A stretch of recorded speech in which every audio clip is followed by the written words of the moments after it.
Welcome to the Financial Flossing podcast with Ross Brannan, guiding dental professionals to a brighter future. Ross Brannan is a financial advisor who knows it's not just about your teeth. He helps dental practice owners protect and maximize today's cash flow to plan for tomorrow's cash needs. Find him at rossbrannan.com. On the show, he brings together experts to help dental professionals looking to make smart money decisions to grow their income, turn their retirement goals into reality, and improve their lives. And now, here's your host, Ross Brannan. Welcome to the show. My guest today is Tonya Lanthier. Tonya is the founder and president of DentalPost, the dental industry's premier and largest online and mobile job board, connecting and educating nearly 1 million job seekers with dental practices nationwide. A registered dental hygienist, Tonya built DentalPost from a passion to improve lives and help dental professionals build teams that excel through metric-based career matching tools, including personality tests and values, skills, and work culture assessments. Tonya, welcome to the show. Thank you. Good to be here, Ross. Well, you have a very, what I think is a unique backstory building DentalPost. So if you don't mind, kind of start from the very beginning and tell us how you got into dentistry, how you started your dental career, and then how did DentalPost get here? Well, I always say that dentistry picked me. When I was 8, I was on a bicycle and I was at a friend's house and I couldn't touch the bottom of the pedal, the ground. Took off down this huge hill and the chain came off the bike. And I had to make a choice to hit a parked car or a big green ugly dumpster. And I was tiny. And I decided the car would be softer. So I hit the car and I knocked 2 things out. I knocked myself out and I knocked number 8 out, which changed my life. That's why I always say that dentistry picked me. I ended up spending a lot of time at the dental offices all through my adult, young adult, child and young adult age. And I ended up, long term, I lost some teeth in the front. I have implants. Thank goodness. There's great dentists in this world. So from there, you felt a connection, a calling to dentistry because of the positive impact it had on your life. Yes. And you became a dental hygienist for many, many years. Yes, I still am a dental hygienist. I haven't practiced since COVID. I went back in COVID and practiced.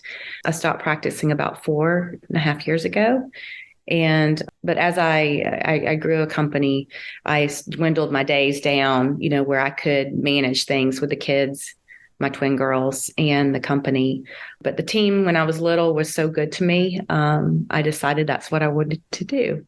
So let's talk a little about how you as a dental hygienist, DentalPost kind of came naturally just due to your unique circumstances at the time.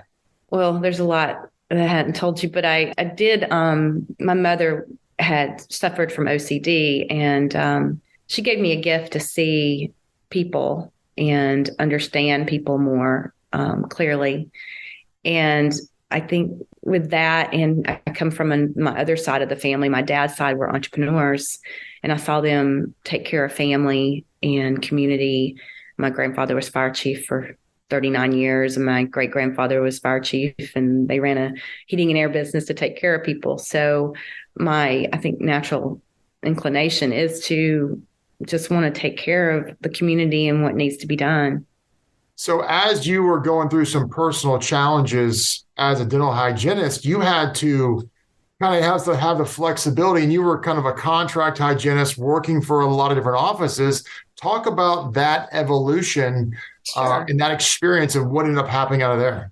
So, fast forward, I got married. I went to dental hygiene school, got married, and then I had a struggle with trying to get pregnant. And so I was dental hygienist. And so I started temping to give me more flexibility in my schedule. And it took a while to get pregnant. So I ended up for about 2 or 3 years working in over 100 practices as a temp hygienist. I also became the go-to person where if I couldn't fill in, I would build this network of hygienists that were good friends of mine, and they still are today.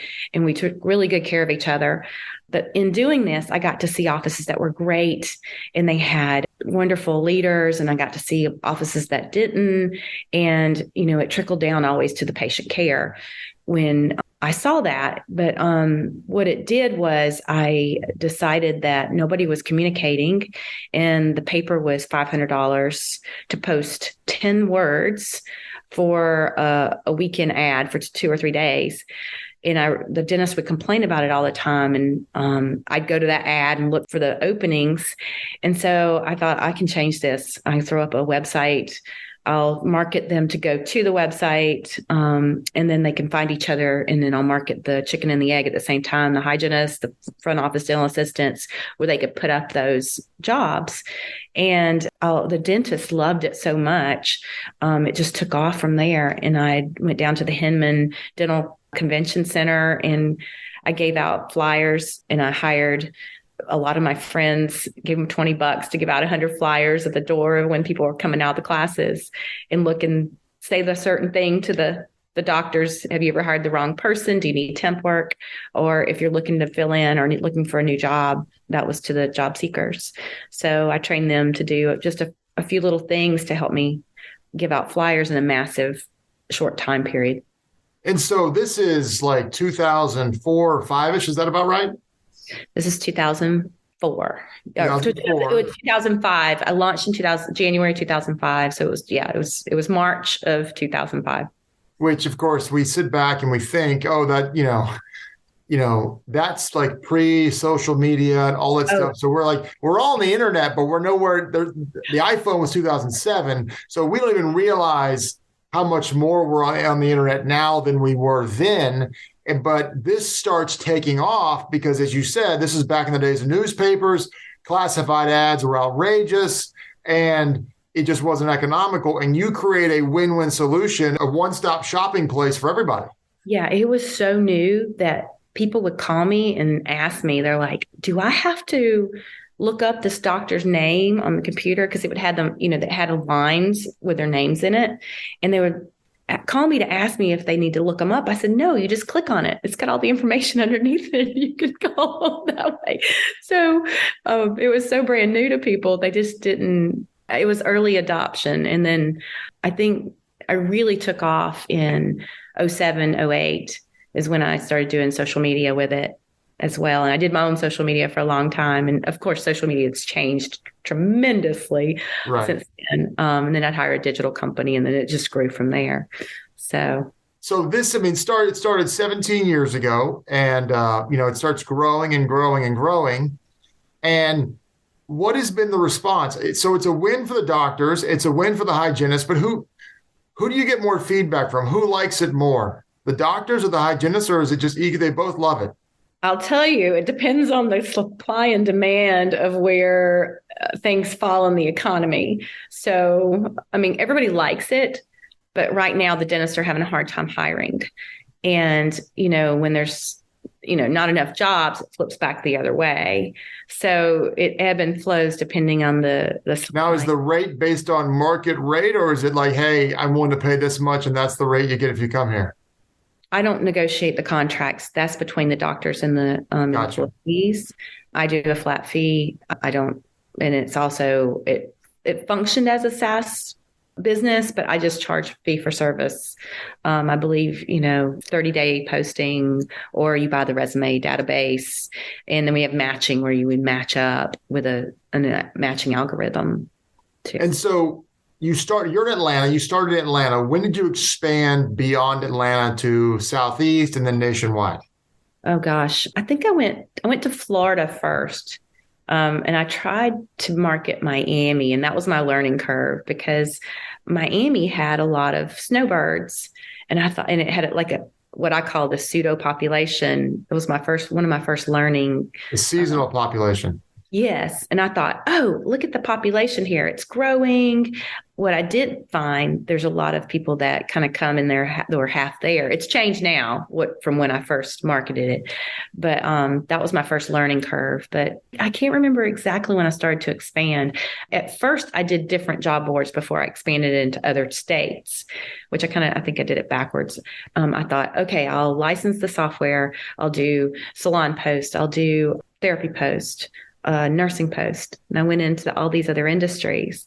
And then what I did was I pulled back on that because I took partners on, and the partners didn't want to put the money in and didn't want to, they had jobs and they didn't want to spend the time to grow it. So I just pulled back and shut those down and just focused on dentistry. And then that's when really I took off. And so how many users do you have of hygienists and how many users do you have of dentists? Dentists are around 88,000 registered offices using the site. And then for dental professionals, I don't have the number in front of me. So we have about 1 million users. Of those 1 million users, if I have to give you an estimate, our 1 million users, a front office and dental assistants are some of the biggest because they are the most, used. Your licensed So it's not just hygienists, it's anybody, any non-doctor position in the office. It's billing, it's front office, it's dental assistants, it's lab techs, it's if they're working on instrument sterilization. And then you have your licensed professionals. You've got your dental assistants. Some of them are licensed. Some of them are trained on the job. Your dental, hygienists are educated and then are licensed. And then you've got your dentists that are licensed as well on there that you can hire. Now, are these jobs all temporary or are they full-time jobs? They're both. Both. So like if you want a temporary position because, hey, maybe you got young kids and you don't want to work full-time, but you want to work 1 or 2 days a week, you can find that. Or if you're like, hey, I need a new job, I want to work a full week because, they got people looking for that as well. Yes, you can find both. It also, you can control it. I always wanted control of my destiny where I'm going and with working in a job. So what I did was I put in things like you can put your schedule in and what days you want to work. You can be public or you can be private. I also put in there where you can keep up with your license. You can keep up with when your CEs are expiring. It's got lots of reminders of everything. But I did want to give control for the hygienist and all the dental professionals that are looking for a job, because what happens is it's 98% female. And you just don't want to put your information out there. It's a closed environment. But there are some crazy stuff that happens in dental offices. So I wanted to be able them to control what they put out there and share. They can just share their resume to the applied job, or they can put it public, whichever they feel comfortable with. Yeah, that's fantastic. So you can literally say, I want to work, if you're in a big city like Atlanta, you could say, I want to work in this zip code or this county or this area. And you can literally pick any smorgasbord, for lack of a better term, of options you want to narrow and refine your searches. Yep, you can. You can control a lot of things on there. You can control. There's also personality assessments where you can understand yourself better. You can share those public for the employer so that you match up. They know you have empathy to work on patients. They know that if you're a high D personality, that if the doctor's a high D personality, that sometimes they butt heads. If you're a high S supporter in that role, some offices want to know what they're getting in that role, and you have the ability to do that and communicate properly. Yeah. So talk about some of the testimonials that you get from hygienists who what this has allowed them to do with their life and their career. Because before this, 25 years ago, you were really at the mercy of the market, if you will. And now you've kind of created your own market. Yeah. For hygienists, it's where, they can control what days they want with flexibility. Some offices have traditional hours, but then some don't. And you can actually find a job with the non-traditional hours on there if you're looking to seek that. Younger dentists usually work a whole lot more hours than somebody that's more established, and they have more flexibility. And sometimes the older ones are at this part where they have a core value of family, whereas you have sometimes younger ones hadn't had their family and their core values are not quite developed yet to have family first. If a child gets sick or you're taking care of a parent and you need to take, the day off or go to an award ceremony because it's real important for your child, that younger person may not have that core value quite developed at that point. So it actually is a great way to match up with core values. I have core values on there. There's all kinds of things that play a role in what you want, what type of place you want to work. Culture used to be the highest. Right now, as number one pick for what people are changing jobs. Actually, it's money now because of inflation, how much things are costing. If you're inside a city center, it costs more money for a job seeker to drive inward in traffic and gasoline, all those costs. And a lot of doctors have to pay more for that person. So this is a way to negotiate. They can do their own negotiation on the site. You can actually do it through the app and do a pre-interview through the app so you don't waste time and money. So you can get the person, kind of know a lot about the person, a lot of data before you even hire them. Being a hygienist, I knew I needed to level up my skills in education. So I joined a group called EO, Entrepreneurs Organization. A lot of dentists are involved in that.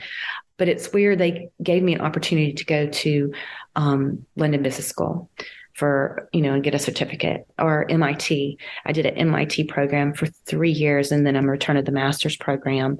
Every year I go back. But from going to those educational events, I learned a lot of things to how to create a product that people need. So what I have seen too is a lot of doctors, we look at each other and we make a judgment of how you look. And it's based on your past reference of somebody that looks like me, that you think, okay, if she looks like that person, then she's going to be like that person. So what I learned going to some of those events, I put in it's called Smart View, and it's where you take away the pictures and you take away the names so that you can make a better hire by using just the data instead of looking at what the person looks like. Take away the biases. Yes. So you get a chance to pick somebody that's a better fit, and then you can add back what they look like. I couldn't take away all the biases, but what I did was I give a chance to get a better hire from hiring managers and not use their biases to make a choice. So if you're a hygienist and you're looking for a full-time job, do they put on DentalPost? Do doctors put on DentalPost like potential benefits like health insurance or a 401k and things like that? Yes, and that's changed. We just did an annual report. We do for the 4th year in a row. We do it with Dental Economics and RDH Magazine. We put it out in January, and it's up. And benefits have climbed 15 to 46% across all states, in different states from 15 to 46%. And they're around that where benefits are being offered now. Wow. So in all your years of doing this, what changes do you see coming to the industry that you have a unique insight to because of DentalPost that a lot of people, a lot of dentists and hygienists may not see coming? That's a great question. Right now, that 30% of dental hygienists will retire in the next 6 years. 30% of dental, and they're already short-staffed. Offices are right now. Yes. So it's dropped. I think during COVID, the applicants to go into dental hygiene school, to go into some of the schools, dropped 4%. That was in 2001. And we're having less applicants go in. We're going to have a big crisis. It's also happening in nursing, healthcare too. Wow. So if you're a doctor and you hear that, what is Tonya's perspective on how do you deal with that, or how do you at least mitigate that affecting you? Is it just, hey, I got to pay more? That's going to be some of the solution. I believe that doing stay interviews, so you head off the problem before it becomes a problem. I always call it, like in marriage, the death by 1,000 cuts. Well, so that's a word though that most people haven't heard of, a stay interview. So you're interviewing someone who's working for you, trying to make sure they're happy so they don't leave you. Their concerns.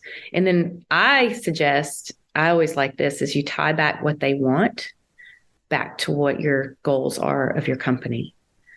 If you can give them what they want, then they'll give you what you want.